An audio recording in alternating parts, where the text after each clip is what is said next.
Her passing has done what she always strove to do throughout her long reign, to bring people together, to be a focus for the best of us, for feelings of camaraderie and kindness, albeit underpinned just now by a deep sadness. And just like the institution of monarchy, there is something timeless about the rituals of royal mourning.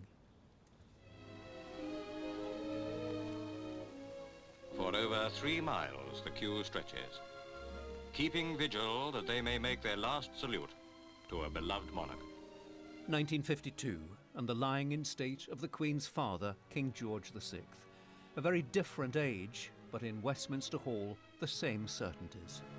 In the sombre grey, the catafalque is the only island of colour. The Queen well understood the role of the monarchy as a reference point across the generations.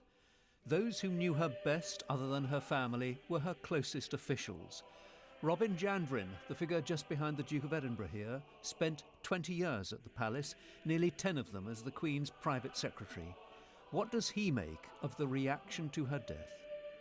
Extraordinarily humbling, I think, is the first word that comes to mind. It's been so beautifully organised, this ability for thousands of people to pay this tribute.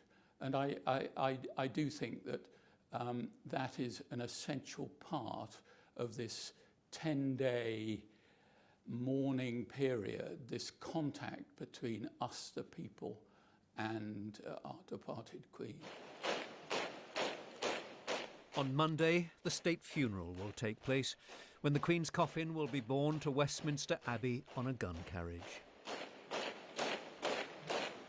I think it'll be hugely important. It will be the culmination of this long period.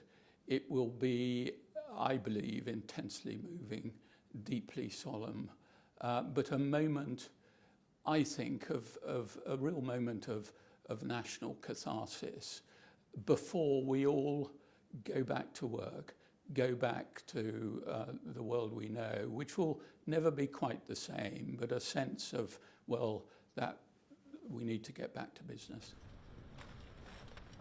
It isn't just Britain which is marking the Queen's passing.